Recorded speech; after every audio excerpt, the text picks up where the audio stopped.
Hi, Dinie Uminer. I'm so excited about this. Hi, I mean, Debbie. I exercise, midlife, the whole thing. I mean, I go walking every morning, but I know that there's so much more I should be doing. It's So a I'm great so start, glad. though. Yeah, it's a great way to start my day. Definitely gets me up, but I know there's more I should be doing because I'm only walking and I'm only using some muscles. So I want to know more.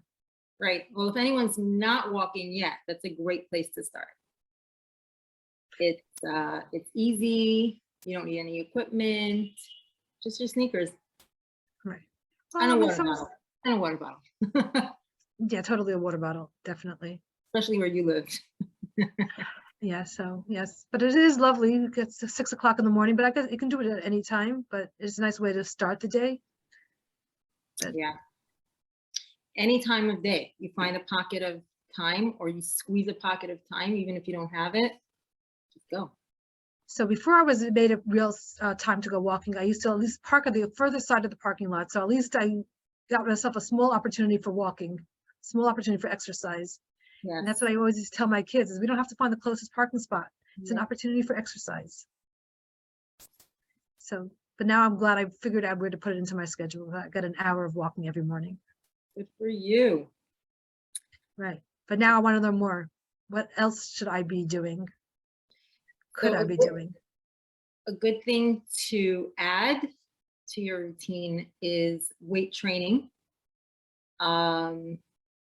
Exercise is so good because you don't really need any equipment and you go at your own pace. We do want to build or maintain muscle mass, bone mass, muscle mass and bone mass. So a good way to do that is weight-bearing exercises, which walking is.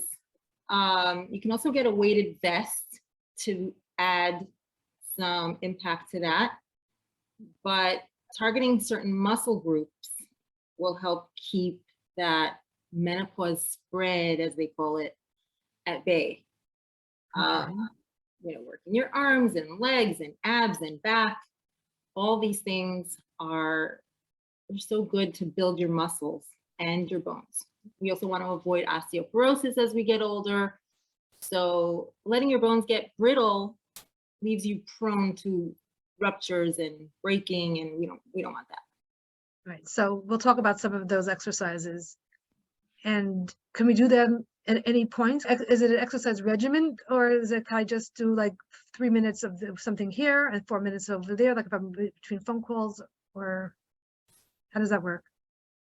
Definitely doing a little bit is better than nothing. Don't feel like it's an all or nothing. Like, if I don't have an hour, forget it, I'm not doing anything. Do those 3-4 minutes. Even if you have 1 minute, there's something you can do, which I can give you a video for that. I've pre-recorded some videos and you can share that with anyone who wants. Definitely 3-4 minutes, go for it. Go for it. But is it better to like schedule out, so if I walk for an hour, so now I should walk for a half hour and do some of these strength training for the other half hour, or how does it? Definitely mix it up. You definitely want to mix it up because you want to keep challenging your body. Okay. So let's talk a little bit about different muscle groups. What can I be doing for, let's say, abs, stomach? For abs, there is, my favorite one is plank. It's easy, you can do it anywhere. And I included a video for proper plank. So that was really cool. Okay, so that you can do, doesn't take a lot of time either. You can do side planks to target the side abdominals. It works your arms and your abs. It's very effective. From the video, it looks like I can do it just about anywhere, as long as I have enough floor space for myself. Right. I'll tell you at the end how you can get that video. So if someone hasn't exercised at all, what is something that they should be thinking about before they get into exercising? Should we talk to a doctor? How does someone get started? If you don't have any issues going on, you don't have heart issues, knee issues, hip issues, you can go for a walk or a jog. That's fine. If you want to speak to a doctor, by all means, especially if you have issues, speak to a doctor. and see what you can and can't do. In most cases, you can do Pilates, yoga, light weights for sure to start with, and walking definitely. Swimming, So- biking. Swimming. I was gonna say swimming because I think that for some people, flat feet is a new thing that someone was telling me about, and her doctor told her she can't go walking, but she can go swimming. So, And it's a great low impact exercise. And people have said it's almost like meditation because you're doing the same stroke over and over, and you just like, you're not thinking about the stroke anymore. You're on autopilot and your mind can just kind of be at ease. right. She also says she has a waterproof earbuds, so she can listen to something. Okay, multitasking. Well, she can listen to meditative music, or she can listen to a podcast, whatever she's going for that day. So warming up before walking and cooling down after walking is that important? You can just start walking slowly. That's enough of a warm up. If you're about to go for a run, I would say do some jumping jacks, do some high knees. Start out with a slow jog, build up. And can people our age, whatever that means, go run and jog if they've never done that before? I would say start with a walk. See how your knees and hips react to how you walk. Brisk walking. If you have any issues, you can see a physical therapist and they can give you some exercises on how to strengthen the muscles around your knees so that impactful activities like running won't be an issue. So running interspersed with walking, or is it should be all running? Absolutely. You can definitely walk, run. Doesn't have to be a full run. What are exercise, like you sent videos of exercises without fancy machines, but what are other things, like you said, you mentioned jumping jacks, you sent us a couple of videos which we'll definitely share, like you said, the planks, but what are other things? I can see people here using some sort of rubber band kind of thing. Yes, there are lots of YouTube videos on how to use the TheraBand. If you don't have the TheraBand, it's very cheap, buy on Amazon. If you don't have it, you can do, like I said, jumping jacks, jumping rope, high knees, planks, crunches, side planks. It's endless, really. So I guess if you start off just doing these less expensive things, and you see you're really into it and you really want an expensive machine, do you use expensive machines by you? Like some Peloton? No, I don't use a Peloton bike, and you know that that's what's going to get you up in the morning and getting moving, then definitely invest in that. So that leads me to the next question of motivation. How do you keep motivated? So you're not always going to be motivated. You have to decide that you're going to do it, whether you're motivated or not. If you go walking with a buddy and the buddy doesn't show up, are you going to walk without her? Yes. You have to decide that for yourself. Yes, I'm going to walk without her because I want the benefits. I'd love to have her there with me, but if she can't make it, I am still going to do it. So for myself, when she doesn't come, which is almost always, that's on her. I have a set of podcasts that I'm listening to. So like I prepare the night before, so at least I know what I'm going to be listening to. And I've got earbuds and it just works for me. Right. Also, if walking's not your thing, try to find something you love to do. It could be Zumba, it could be tennis lessons, it could be a whole list of assortment of things you can do. Hiking, biking, swimming. Don't just force yourself to do something you're not liking to do, because you're not going to keep it up. Do something you like to do, so you know you'll want to keep doing it. Or easy. For me, like walking is easy because when you all those different exercises like the planks and such, I have to start learning how to do that, and I should and I will, but walking was just like the easiest thing to just get started with. Yeah. Now I'm seeing that I'm missing certain muscles, working out certain muscles, so I'm thinking that I'm really going to start with a few other things that I can put into the morning. Yeah. On your walk, you can Stop halfway, do a few things, and continue on your walk. Walking and jogging are weight-bearing exercises, but not for your upper body. But I guess jumping jacks using my arms like would be So some. it's cardio. Let's put that in the cardio column. Okay, so let's make columns. I think that's would be useful. Yeah. Cardio, jumping jacks, walking. What Swimming, else? Swimming. biking, Okay. tennis, And weight bearing. Zumba. Weight-bearing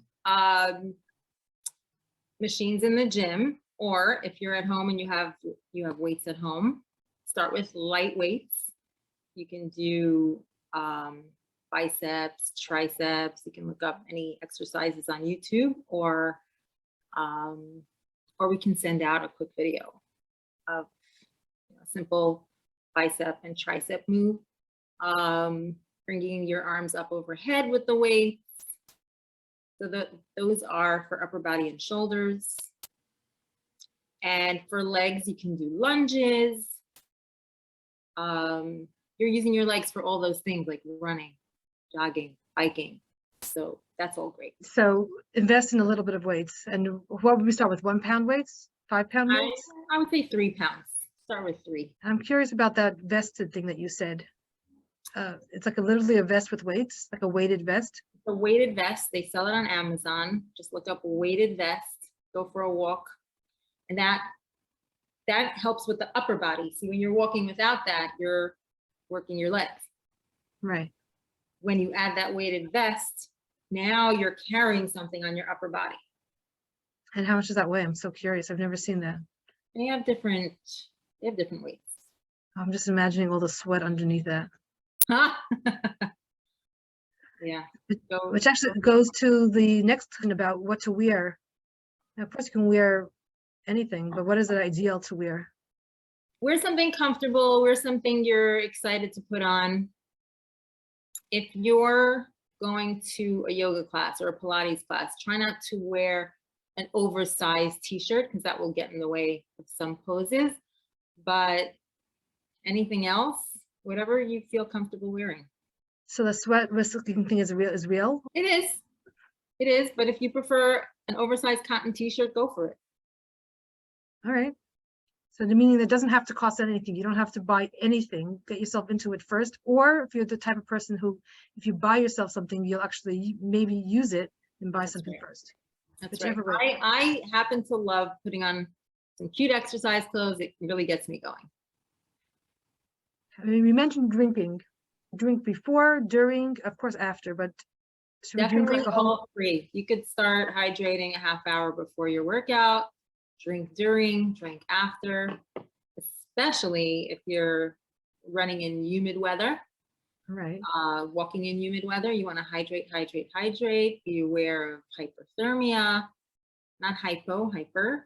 If you're feeling nauseous or like you need to vomit, those are signs that you're probably dehydrated. You should get out of the sun and get some rest. Is it cold water or room temperature water, or is there a difference? It's just a preference. It's a preference. So it doesn't really matter. No. And things like Gatorade with electrolytes, or is that overkill?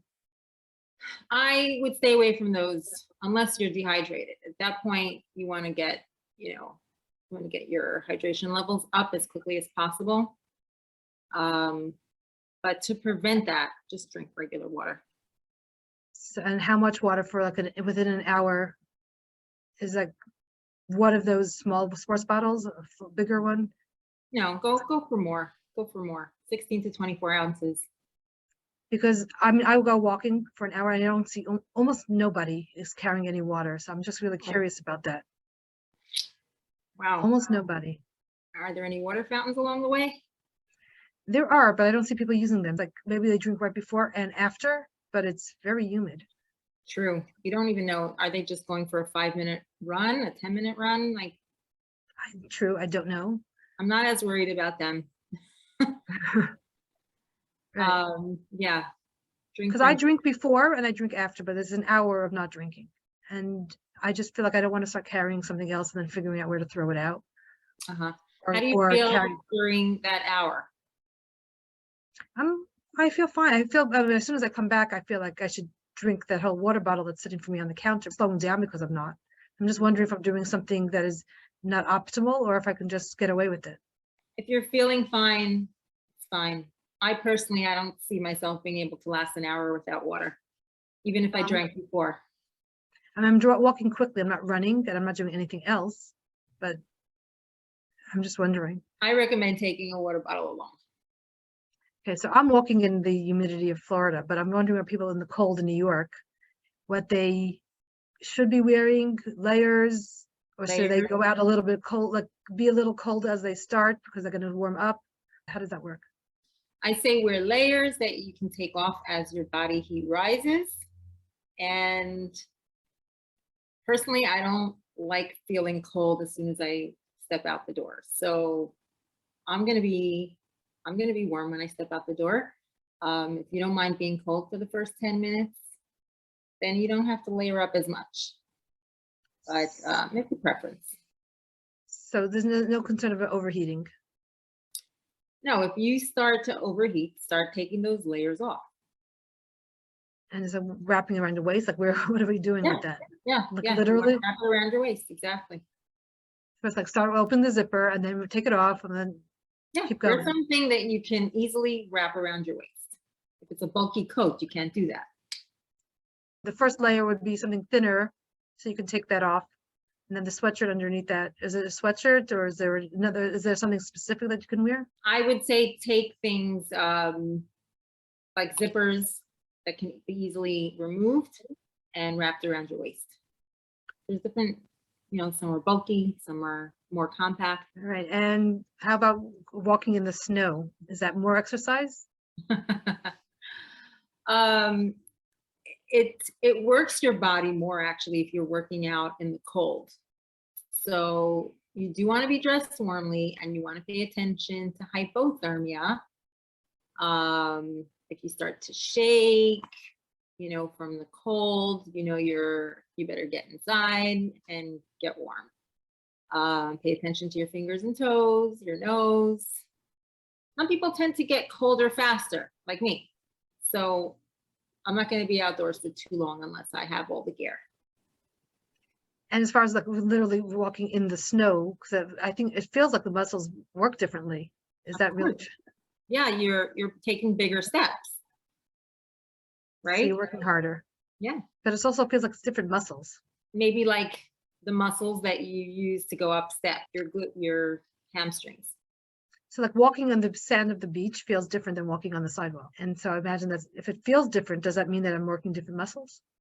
It's less stability in the sand. Right. And one of the things I wanted to add to strength and cardio is we also need to do things to strengthen our stability. So if you're walking on sand, that's one thing. There are certain Pilates and yoga poses that challenge your stability. And you want to work on flexibility. So cardio, strength training, flexibility, and Stability. So flexibility, what is something that I can do without a machine or without a class, like something that I can do at home? Flexibility, there are certain stretches that you can do at home, and I can give you videos for that. There's pigeon pose, there's child's pose, there's happy baby pose. Those are all great stretches. And I'm curious if we do them wrong, or is there no way to do them really terribly wrong? What happens? Even if you're doing them wrong, you're not going to really cause damage. You're just not going to get the best stretch. I see lots of people, yoga teachers, that are helping people get into the right position. So I imagine that it's better to learn how to do it right. Yes. But so that's something we could hire someone to help us get it right and then do it on our own, assuming that we're stay motivated, but that's a separate part of it. Or join an existing yoga or Pilates class in your neighborhood.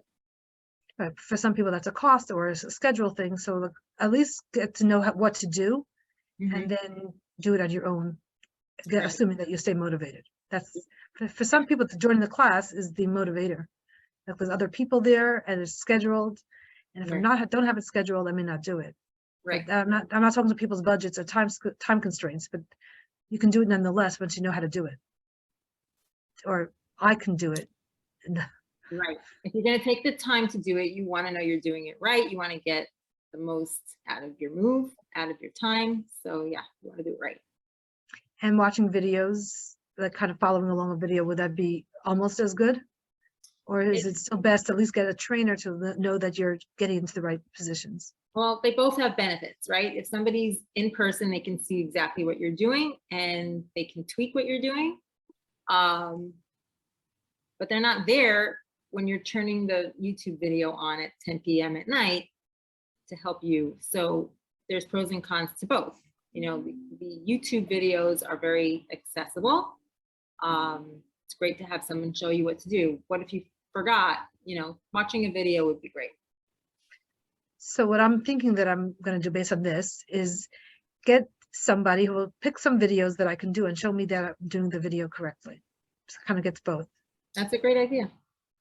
Yeah, Dinie, I'm coming to New York and then you'll show me. All right. It's a date. Yeah. And is there a better time in the day to do exercising? Is it bad to do it right before sleep? Good to do it right before sleep? Better in the morning to start the day? So it depends on the exercise, but whatever time suits you best, do it then.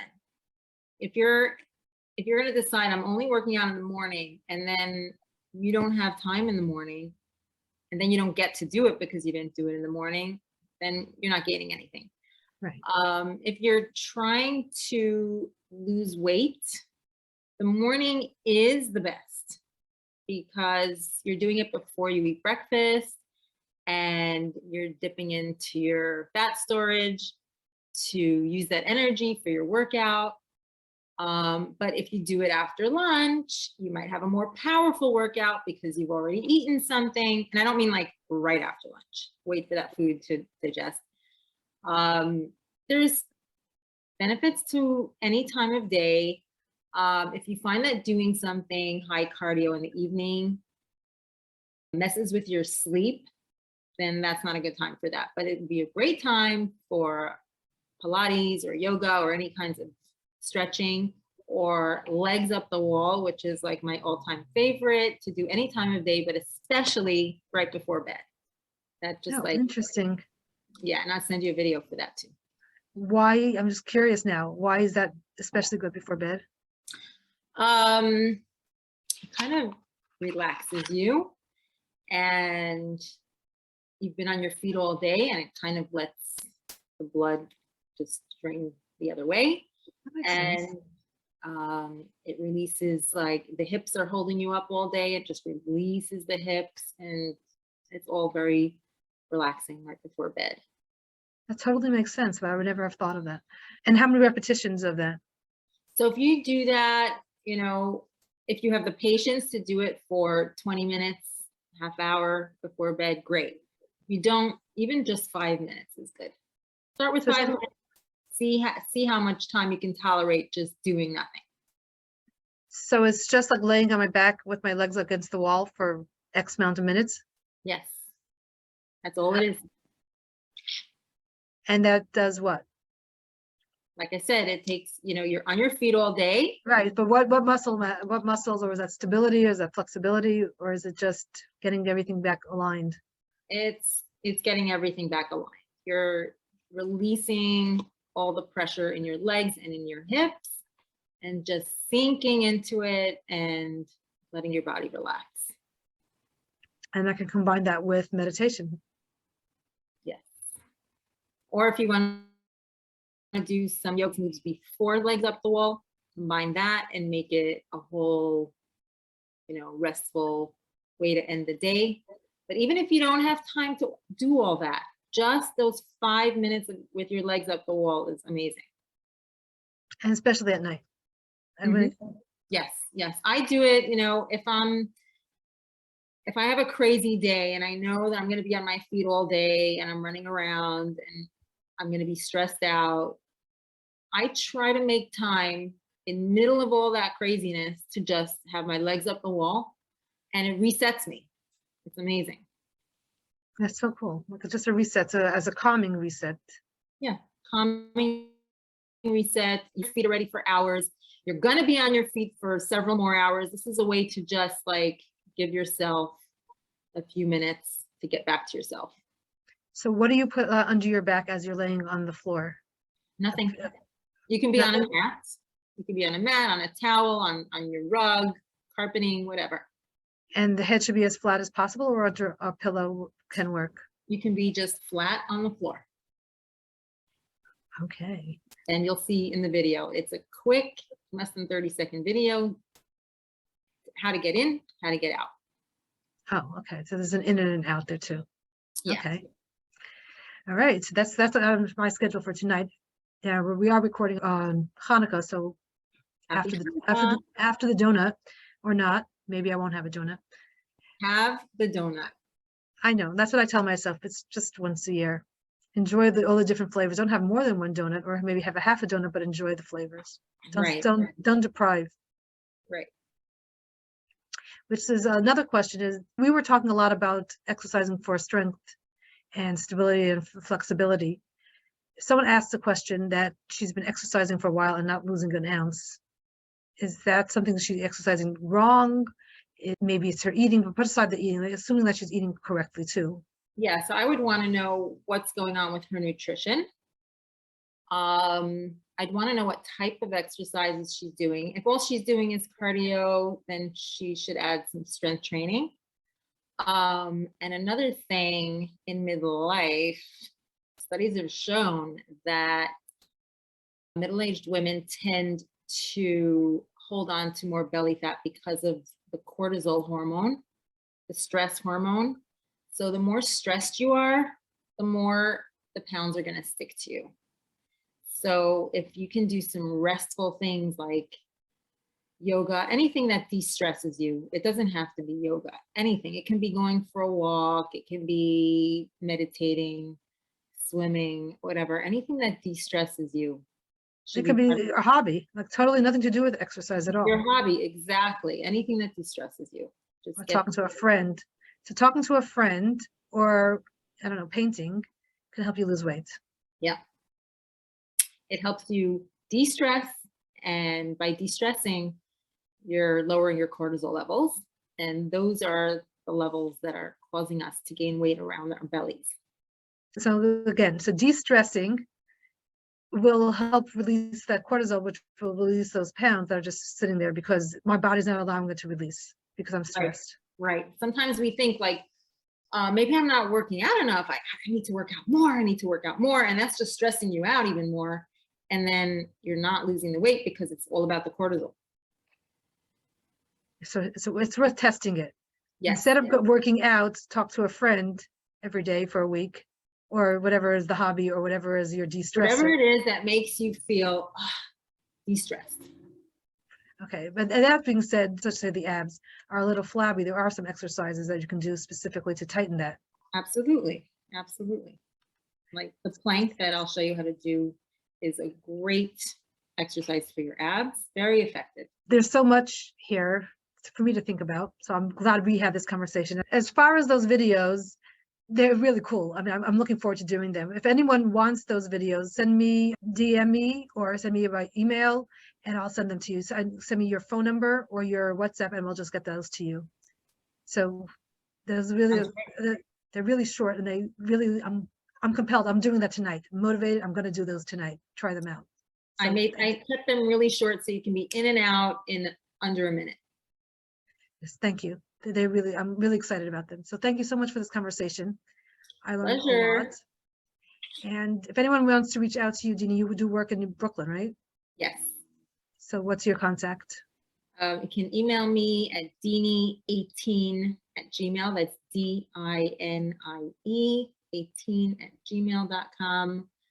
I'm on Instagram at coaching and motive 18. That's coaching, COACHING ANDMOTIVE 18. And you come to people's homes or you have your own studio? How does that work? I work at a studio. I go to people's homes. So you do personal training also. Right. And when I come to Brooklyn, we'll take care of that. Yay. Thank you. All right. Thank you so much, Dinie. All the best, Devora. Love what you're doing. Take care. All right. Thank you.